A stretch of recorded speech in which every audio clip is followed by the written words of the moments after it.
What's up, YouTube? This is Too Raw for TV. Well, Joy Reid is looking really weird right now. She's looking real weird over there at Msnbc as they're shutting off the power to her set, removing the desk and her chair, cleaning out her office. She's looking really weird at Msnbc right now. Remember what she said, that anybody who didn't vote for Kamala, who looked like me and her, that would be really weird? Well, apparently, we were the majority, or at least we were the majority of those who were having problems with the party, but they didn't want to listen.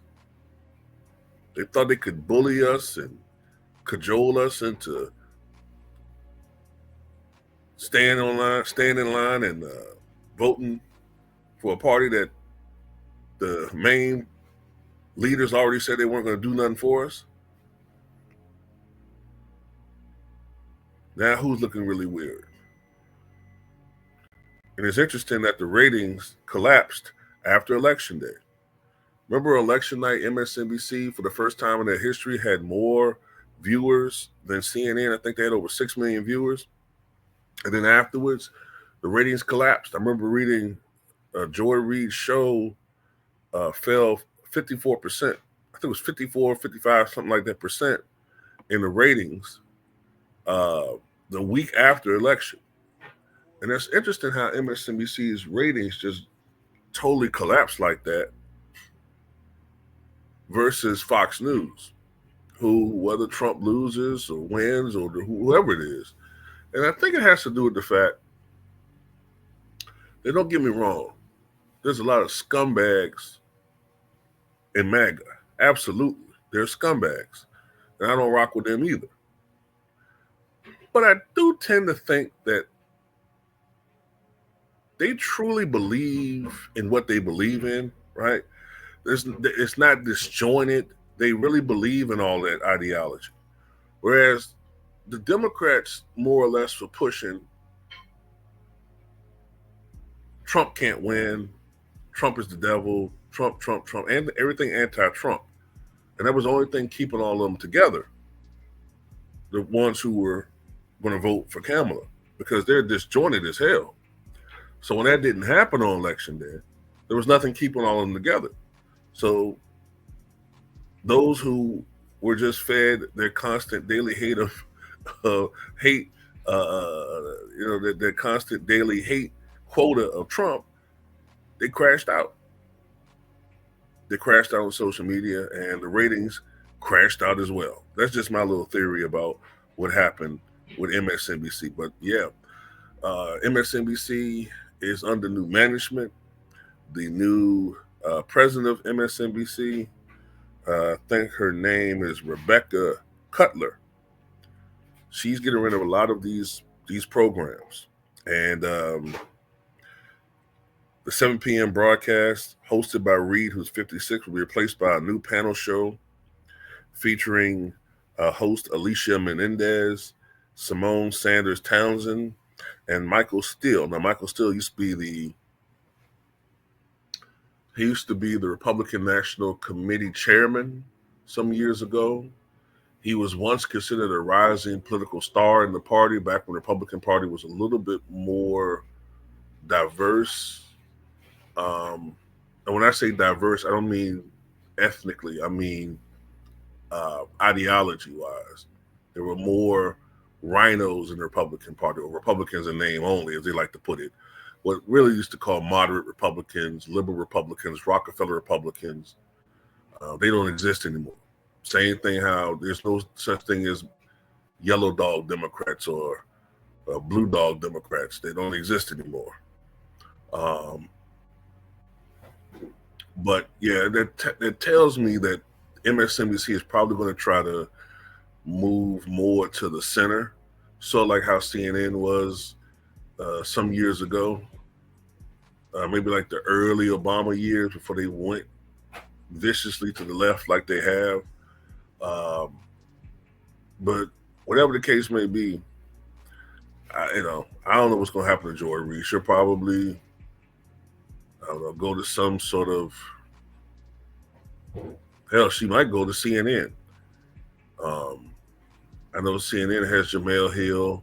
That might become the new MSNBC. But yeah, I never particularly cared for Joy Reid, man. And it's not because I'm some MAGA dude. I'm not. I can't stand MAGA. But Joy Reid comes across to me, and I don't like to use this term that people like to put out there now, the tether term, because we got enough things that are dividing us as a people. You know what I'm saying? We got enough of that.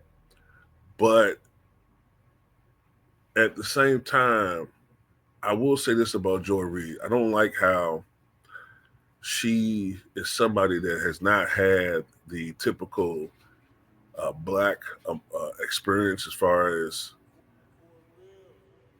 being what you would call FBA. But she feel like she has dominion on speaking on black issues as far as how we supposed to feel. You know what I'm saying? Like you don't have that right. You don't have that right to be saying how we supposed to feel or how we supposed to vote, or you know, it just bothers me. You know what I'm saying?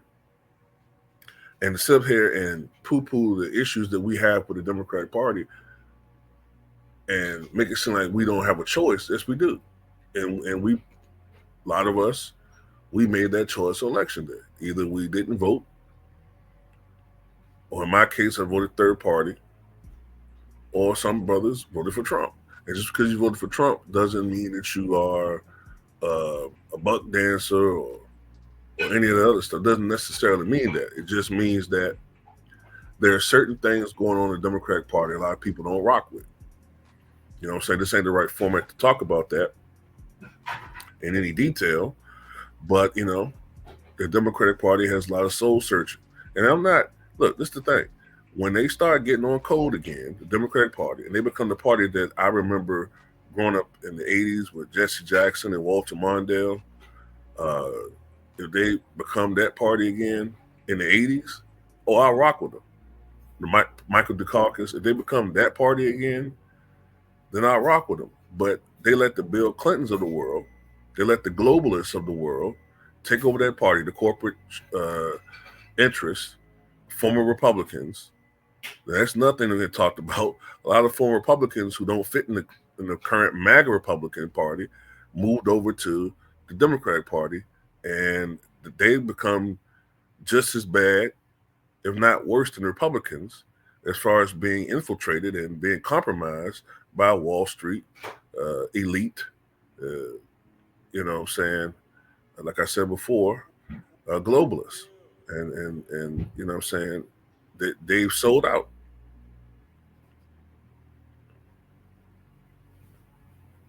There used to be Republicans that was the party of the elite. And the Democrats were the party, supposedly at least, the party of the downtrodden. That's not the case anymore. So, you know, Joy be all right. She'll have some people looking out for her. There'll always be some format where she can go to and espouse her horrible views somewhere. You know what I'm saying? But anyway, she's looking really weird over there, jobless, on MSNBC. That's all I got to say about it.